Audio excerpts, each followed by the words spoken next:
자, 그러면 제 소개를 먼저 할게요. 저는 카페24, 아이디어스, 스마트 스토어 등 여러 이커머스 플랫폼을 관리를 했고요. 그리고 여기 사진 보면 여기 가운데에 제가 있는데 이건 제가 예전에 독일 출장 갔을 때 찍었던 사진이고 예전에 저는 해외 영업부에서 근무를 했었고요. 그리고 마케팅 매니저로도 근무를 했었어요. 그리고 오늘 슬라이드 중간중간마다 제 소개 따로 해 드릴게요. 그래서 오늘 저랑 어떤 내용 같이 하실 건지 먼저 안내를 해드릴 건데 네이버랑 쿠팡에 대해서 좀 비교를 해드릴 거고 그리고 아이템 찾는 거 많이 어렵잖아요. 그래서 제가 빅데이터를 활용해서 아이템 찾는 방법 알려드릴 거고요. 그리고 요즘에 다들 이제 스마트 스토어랑 쿠팡에 대해서는 많이 공부를 하시는데 구글에 대한 정보도 제가 좀 새로운 걸 알려드리고 싶고 그리고 또 카피라이팅 작성하는 것도 많이 어렵잖아요. 그래서 어떻게 하면 조금 더 손쉽게 작성하면 좋을지 예시들 보여드릴 거고 그리고 무료 이미지 플랫폼으로 언스플래시나 픽사웨이 많이 사용하고 계신데 저는 다른 플랫폼도 사용하고 있거든요. 그래서 다른 플랫폼 안내까지 도와드릴게요. 자, 그러면 첫 번째 온라인 쇼핑 시장의 이해를 먼저 들어갈 건데, 여러분 혹시 그거 알고 계셨나요? 뭐냐면 5월 달에 나온 기사인데 코로나 이후로 업종이 많이 바뀌었다고들 하잖아요. 실제로 최근 4년 사이에 온라인 쇼핑몰이 2.5배 증가를 했다고 해요. 그 대신에 문제가 뭐냐면 존속 연수가 가장 짧은 업종은 아이러니하게도 증가율 1위였던 통신 판매업이라고 해요. 그래서 평균 한 2년 7개월 정도에 그쳤다고 하고요. 빠르게 늘어난 업종일수록 폐점 속도도 빨랐다고 해요. 그래서 아니, 나 지금 오늘 쇼핑몰 창업하려고 왔는데 왜 이렇게 어두운 얘기를 들려주냐라고 물어보실 수도 있는데 사실 우리가 창업을 하기 전에 우리가 지금 처해 있는 환경이 어떤지 먼저 팩트 체크는 한번 하고 가는 게 좋을 것 같아서 최신 기사를 소개를 해드렸고요. 근데 그렇다고 해서 저희가 기회가 없는 건 아니냐? 그건 아니에요. 온라인 쇼핑 시장 규모라고 해서 통계청에서 매년마다 이 온라인에서 거래된 거래 금액을 통계 자료로 공유를 하는데 작년에 무려 206조를 돌파를 했더라고요. 그래서 이 통계가 2001년부터 처음 작성이 됐는데 23년 만에 처음으로 200조를 넘었어요. 200조를 넘었고 그런데 사실 200조 큰 금액인 건 알겠는데 잘 모르겠다. 뭔가 체감이 잘 안 될 수도 있잖아요. 작년에 우리나라 국가 예산이 548조였다고 해요. 그러면 이 206조라는 국내 온라인 시장 쇼핑 규모는 정부 예산 대비 한 3분의 1 수준이거든요. 그렇기 때문에 앞으로 여러분들은 이 거대한 온라인 쇼핑 시장에 뛰어들게 될 거예요. 음. 그리고 우리나라 이 쇼핑 시장을 선도하는 플랫폼이 많은데 각각 점유율이 어떻게 되는지도 제가 한번 짚어드릴 건데 쿠팡이 매년마다 네이버를 열심히 쫓아오더니 결국 작년에는 1위를 차지했어요. 그래서 네이버를 넘겼고 쿠팡이 우리나라 점유율 한 24.5% 정도 되고 네이버가 23%, 그 스타컴 지마켓, 신세계에서 지마켓을 2021년도에 인수를 했잖아요. 그래서 이 스타컴 지마켓이 한 18%, 그다음에 카카오 5%, 롯데온이 4.9% 순으로 집계가 됐어요. 그리고 쿠팡에 대해 정말 관심이 그 어느 때보다 많은데 쿠팡은 한 세 가지 서비스로 나눠볼 수 있어요. 로켓 배송, 쿠팡윙, 제트 배송 이렇게 세 가지 서비스가 있는데 로켓 배송은 초기에 로켓 배송 입점할 사업자 모집할 때는 수수료가 한 20% 정도로 굉장히 낮았는데 최근에는 입점 수수료가 한 40% 정도 된다고 하고요. 쿠팡에서 셀러의 상품을 직매입하고 뭐 CS, 뭐 교환, 반품, 뭐 포장, 배송 모든 걸 쿠팡에서 알아서 처리하기 때문에 셀러도 굉장히 편한 부분이 많죠. 그다음에 두 번째가 가장 평범한 그런 형태일 것 같은데 쿠팡윙이라고 해서 만약에 쿠팡 사이트에서 주문이 들어오면 셀러가 직접 고객에게 주문을 처리하고 제품을 배송해 주는 걸 뜻해요. 그래서 통상적으로 뭐 보통 대략적인 카테고리 수수료가 한 10.8% 정도라고 하고요. 그다음에 제트 배송 또는 로켓 크로스라고 하는데 요게 또 새로 생겼죠. 이게 새로 생겼는데 이건 뭐냐면 셀러가 쿠팡 쿠팡 물류센터에 물건을 직접 입고를 시켜요. 그리고 쿠팡에서 주문이 들어오면 물류센터를 통해서 바로 소비자한테 배송이 진행되는 형태고, 배송이 빨라요. 거의 이길 출고가 되고 있기 때문에 쿠팡에서 직매입하는 로켓 배송은 아니지만 그 쿠팡의 물류센터를 셀러가 활용을 할 수 있고요. 그 대신에 한 가지 좀 독특한 점은 뭐냐면, 판매 가격대별로 수수료율이 좀 천차만별이에요. 그래서 수수료가 어떻게 되냐면, 뭐 이거는 그냥 하나의 예시일 뿐이고 업종별로 다 다를 수가 있어요. 그래서 보통 한 3만 원에서 5만 원 정도는 한 24에서 23%였고, 10만 원에서 20만 원은 한 뭐 21에서 28%. 판매하는 제품의 가격이 높아질수록 수수료율이 낮아졌어요. 그런데 이런 제트 배송도 지금은 열심히 이 셀러를 모집을 하는 것 같긴 한데, 만약에 셀러가 많이 입점되고 또 어느 정도 뭐 사업성이 확보가 되면은 나중에 입점이 어려워질 수도 있거나, 아니면 셀러한테 뭔가 좀 불리하게 뭔가 정책이 변할 수도 있겠죠. 그럴 가능성이 있다는 거 한번 염두에 두시고요.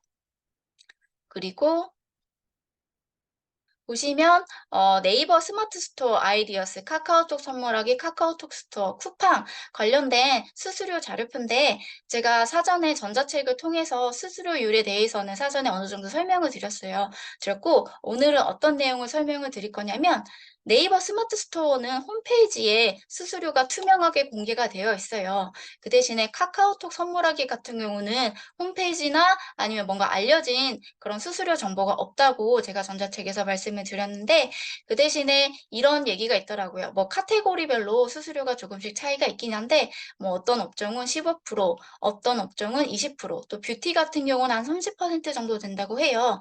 그래서 카카오톡 선물하기 입점을 혹시 준비 중인 분이 계시다면, 아, 내가 이 정도의 수수료율을 받을 수도 있겠구나라는 걸 미리 예상을 하고 신청할 수 있겠죠.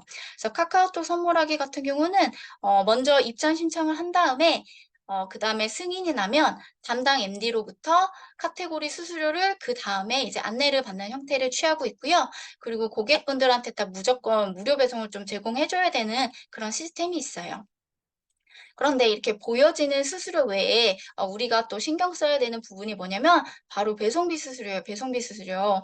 소비자들이 만약에 배송비를 결제할 때 선결제하게 될 경우가 많잖아요. 그럴 경우 몇몇 플랫폼들이 이 배송비에서도 수수료를 가져가요. 수수료를 가져가기 때문에 이것도 어느 정도 알고 가셔야 되고, 제가 뒤에서 좀 더 자세하게 말씀드릴 거예요.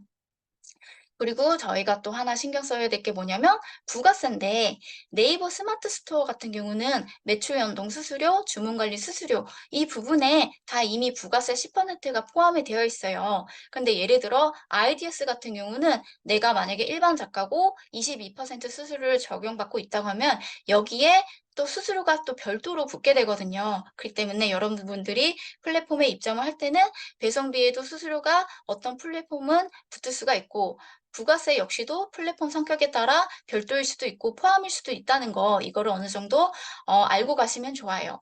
그리고 쿠팡 같은 경우는 마찬가지로 배송비 수수료를 3.3% 가져가고, 특이하게 월 매출 100만 원 이상을 달성하면 5만 5천 원의 서버 이용료 또는 서비스 이용료를 가져가요. 그리고 쿠팡뿐만 아니라 티몬이랑 위메프도 마찬가지로 특정 매출액을 도달하면은 서버 이용료를 가져가거든요. 티몬 같은 경우는 월 매출 20만 원 이상이면 9만 9천 원, 위메프는 월 매출 100만 원 이상이면 마찬가지로 9만 9천 원을 가져가는데, 이 쿠팡, 티몬, 위메프 이 세 가지 플랫폼은 초창기에 소셜 커머스 형태를 취했어요.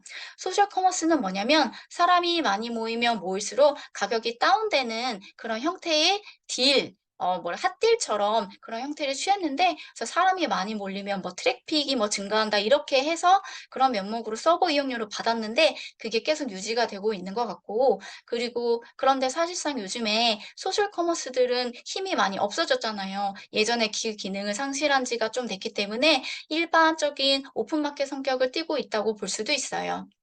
그래서 쿠팡, 티모, 위메프는 월 매출액 얼마 이상 도달하면은 서버 이용료를 가지고 간다라는 거 참고를 해주시고, 뿐만 아니라 티모는 월 매출액 20만 원만 도달을 해도 99,000원을 가져가기 때문에 초기 사업자분이 티몬에 입점하는 거는 그렇게 추천드리긴 어려워요. 어렵고, 그래서 많은 셀러분들이 티몬은 조금 어려운 것 같다라는 얘기를 많이 하시거든요. 그래서 이런 부분 미리 감안을 해주시고, 그리고 전통적인 오픈마켓이죠. 오픈마켓이 뭐냐면 소비자와 판매자를 중개해주고 중개 수수료를 받아가는 거를 오픈마켓이라고 해요. 이런 전통적인 형태의 오픈마켓은 카테고리별로 수수료가 다 달라요. 다른데 대체적으로 한 7에서 13% 정도고, 보수적으로 뭐 15%, 뭐 17%까지도 잡고 입점하는 셀러분들도 계시긴 해요. 그리고 마찬가지로 배송비 수수료가 있고요. 제가 배송비 수수료에 대해서 잠깐 언급을 해드렸는데, 이게 뭐냐면 예를 들어 내가 배송비가 3,000원이에요. 어떤 제품을 출고할 때 배송비가 3,000원이 들면, 나는 스마트 스토어 영세 사업자라고 가정을 해볼게요. 그러면 스마트 스토어 영세 사업자는 1.98%의 수수료를 배송비에도 부과를 하는데, 그러면 3,000원에 대한 1.98%, 59원을 가져가요. 그리고 만약에 내가 쿠팡셀러다라고 가정을 하면은, 쿠팡은 배송비에 대한 3.3% 수수료를 가져가서 3,000원에 대한 99원을 또 가져가요. 그래서 이 제도를 두고 많은 셀러들이 굉장히 볼멘 소리가 있었어요. 왜냐면 원래는 없던 제도인데 갑자기 좀 생기기도 했고, 그래서 하다 배송비에도 수수료까지 가져가냐라는 얘기가 있는데, 이런 플랫폼들이 아무래도 자기네 수익성이 악화가 되면 셀러들한테 어느 정도 그런 비용을 전가하는 경향이 있는 것 같아요. 그래서 이렇게 뭔가 상황에 따라 구조적으로 뭔가 셀러에 대한 정책이 뭔가 난조해질 수도 있는 점, 이런 거 감안해 주셔야 될 것 같아요. 그리고 한 가지 더, 기사 하나 더 말씀드리려고 하는데, 패션 쇼핑몰 운영하는 분도 많이 계시잖아요. 의류 쇼핑몰이 작년 2022년에 창업이 역대 최다였다고 해요. 그런데 문제는 뭐냐면 10곳이 생겨날 때마다 3곳은 문을 닫았고, 월 매출액이 1억을 올린 쇼핑몰조차도 2억의 금매에 나왔다고 하더라고요. 그래서 창업이 늘어난 만큼 폐업도 늘어났다고 하고, 10개 중에 6개 이상은 3년 내 폐업을 하더라. 그 이유 중 하나는 뭐냐면 2020년에는 이 패션 업계가 신장률이 9%나 됐대요. 9%, 비교적 높았는데, 아무래도 성장세가 언제까지나 계속될 수는 없잖아요. 그래서 성장세가 좀 둔화가 된 것도 있고, 온라인 쇼핑몰이 워낙에 많아지다 보니까 경쟁이 심해져서 폐업률도 늘어났다고 하더라고요. 그래서 이런 거 꼭 팩트 체크 한 번은 하고 쇼핑몰 입점이나 아니면 의류 패션 쪽 쇼핑몰 운영도 한번 고려를 해보시면 좋을 것 같아요. 그래서 이런 패션 우르 쪽에 패션 플랫폼 입점할 때는 보통 무신사, 에이블리, 지그재그, 브랜드, 이 네 가지 많이들 고려를 하고 계시고, 무신사는 진짜 무지무지 무서워요. 왜냐하면 수수료부터 이미 30%거든요. 그러니까 모든 뭐 사업자가 다 30%라는 건 아닌데, 대부분의 소상공인들이 다 30% 수수료율을 적용받고 있었고, 그리고 뿐만 아니라 무료 배송을 또 의무적으로 제공을 해줘야 돼요. 이런 것도 있고, 무신사의 좀 특징이고 장점이자면, 장점이 뭐냐면 다른 플랫폼하고는 다르게 별도로 광고를 운영 안 해요. 그래서 다른 데는 막 열심히 내가 막 광고 돌려서 막 우리 상품 페이지 올려야 되고 막 이런 부분이 있는데, 무신사는 별도로 광고를 운영 안 하고, 그 대신에 뭐 무진장 뭐 불프라든가 뭐 이런 식으로 무신사 자체적으로 운영하는 기획전, 즉 할인전에 참여하도록 유도를 하는 편이에요. 그러면 저는 이미 30% 수수료를 내고 있고, 게다가 무료 배송도 제공해요. 그리고 그 뭔가 이렇게 기획전 참여할 때마다 뭐 5%, 10% 이런 식으로 할인을 하다 보면은 제가 아무래도 남는 거는 많지는 않겠죠. 그래서 많이 어려운 게 사실이긴 한데, 그럼에도 불구하고 무신사에 입점을 하는 이유는, 예전에 성공 방정식은 뭐였죠? 바로 백화점에 입점하는 거였잖아요. 근데 요즘은 백화점에 입점하는 것보다 무신사 입점해서 브랜드 크는 게 더 낫겠다라고 생각하는 분들이 많고, 실제로 무신사의 경쟁 상대는 백화점이라는 얘기가 나올 정도로 백화점들도 많이 무신사의 그런 위력에 많이 벌벌 떨고 있다고 하고, 그래서 뭐 커버낫이라던가 뭔가 무신사를 통해서 성장한 브랜드가 있다 보니까 아직 많은 분들이 무신사에 입점하기를 고려하고 있는 것 같고요. 그리고 에이블리 같은 경우도 무료 배송을 제공해야 되고, 되고 브랜디도 무료 배송을 제공해야 돼요. 근데 이 브랜디 같은 경우는 특이하게 매달 뭔가 서비스 이용료라고 해서 45,000원을 가져가고 여기에 또 부가세가 별도로 붙어요. 그러면 매달마다 49,500원을 수수료 외에 별도로 또 납부를 해야 되는 거예요. 그리고 뿐만 아니라 뭔가 정산 주기라던가 뭐 이런 부분에 대해서 조금 얘기가 왕왕 있더라고요. 그래서 여러분들이 어느 플랫폼에 입점을 하시던 각 플랫폼마다 한번 평판도 한번 들어보고 그 다음에 입점을 해보는 것도 전 좋을 것 같아요. 그런데 이거 정말 오늘 수업 중에 가장 중요한 것 중에 하나인데 이것만 알고 가셔도 여러분 손해보는 일 아마 없을 거예요. 이게 뭐냐면 여러분들이 여러 오픈마켓 많이 입점을 하죠. 뭐 스마트 스토어, 쿠팡, 11번가, 뭐 지마켓 이런 데 많이 입점을 하실 텐데 아무리 열심히 판매를 했는데 내 돈이 어딘가 새는 것 같고 돈이 안 모이는 것 같다 이런 느낌 들 거예요. 언제냐면 정산서를 받을 때 그때인데 예를 들어 여러분이 정상가가 15,000원인 제품이 있고 최종 할인 판매가로서 10,000원짜리 제품이 있어요. 그러면 스마트 스토어랑 쿠팡 같은 경우는 이 최종 판매가 10,000원에 대해서 수수료를 가져가요. 그래서 예를 들어 난 영세 사업장이고 1.98% 98% 수수료를 적용받는다 치면 이 10,000원에 대한 1.98% 198원만 수수료로 떼이는 거죠. 그 대신에 쿠팡 같은 경우는 예를 들어 제가 뭐 10.8% 수수료를 적용받는다 치면 10,000원에 대한 1,080원만 플랫폼에서 가져가는데 다른 몇몇 오픈마켓들은 그게 아니라 이 정상 판매가에 대해서 카테고리 수수료를 부과를 한다는 거예요. 근데 이게 막 공개적으로 알려져 있는 내용이 아니다 보니까 이건 모르고 여러 오픈마켓 입점했다가 수수료율 때문에 나중에 손해보는 경우가 되게 많았더라고요. 그래서 저는 이거를 꼭 강의를 통해서 알려드리고 싶었어요. 그래서 예를 들어 제가 땡땡 오픈마켓에 입점을 했다고 가정해보고 제 수수료가 13%라고 가정해볼게요. 그럼 저는 당연히 15,000원짜리 10,000원에 팔았으니까 1,300원만 수수료로 가져가겠지라고 예상을 하겠죠. 그런데 그게 아니라 15,000원에 대한 13%, 1,950원을 플랫폼에서 가져가는 거예요. 그러면 이 차이만 해도 한 30 몇 퍼센트 나는데 제가 만약에 일상이 너무 바빠요. 1인 사업자고 난 너무 바빠서 정산서가 들어와도 그때마다 제때 확인 못하고 한 달, 두 달, 세 달 이런 게 누적되다 보면은 결국 30%씩 손해나는 걸 저는 계속 감수해가면서 운영을 하게 되는 거죠. 그렇기 때문에 저는 좀 그렇게 생각해요. 물론 내가 어디선가 외부에서 들어오는 돈을 버는 것도 당연히 돈을 버는 거지만 외부로 이렇게 나가는 거를 미리 막아주는 것도 저는 중요하다고 생각해요. 그래서 뭐 이런 얘기도 있잖아요. 최고의 공격은 방어다. 그렇기 때문에 여러분들이 어느 정도 이 방어 시스템을 갖추고 나서 이런 오픈마켓에 입점을 하셔도 어느 정도 좀 경쟁력 있게 사업을 운영하셨으면 좋겠거든요. 그리고 저는 또 한 가지 그런 생각을 해요. 정산이 곧 월급이라고 생각해요. 근데 생각보다 의외로 많은 분들이 일상이 너무 바쁘다 보니까 사장님들께서 이 정산서를 잘 확인 못 하시는 경우가 많아요. 그래서 정산 들어왔겠지. 뭐 수수료율만큼만 가져갔겠지라고 생각하시는데 실제로는 배송비 수수료도 그렇고 이렇게 카테고리 수수료도 그렇고 셀러분들이 예상하는 것보다 더 많은 돈을 플랫폼에서 가져가는 경우도 있으니까 그런 경우를 방지할 수 있었으면 좋겠어요. 자, 그래서 제가 전자책에서도 이렇게 오픈마켓에 진입하실 때 판매 가격 설정할 때 고려해야 되는 사항이 한 세 가지 정도 있다라고 말씀드렸어요. 수수료.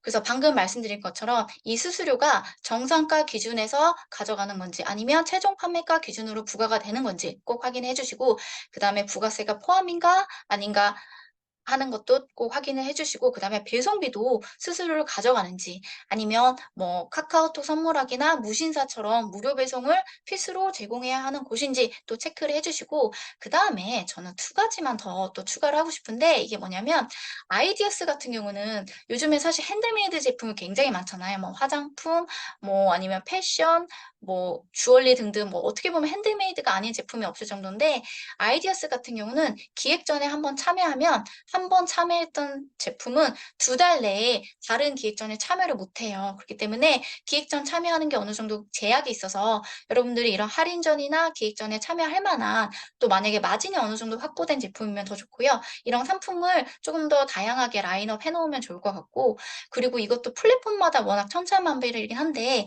그 할인 쿠폰을 플랫폼에서 자체적으로 고객한테 발행을 할 때가 있어요. 그러면 그때 그 할인 쿠폰을 발행할 때 그 비용을 판매자가 부담하는 건지 아니면 판매자랑 플랫폼이 반반 부담하는 건지 또는 플랫폼에서 뭐 오로지 뭐 전적으로 다 부담하고 할인 쿠폰을 발행하는 건지 이런 것도 한 번쯤은 체크해 보시면 좋을 것 같아요.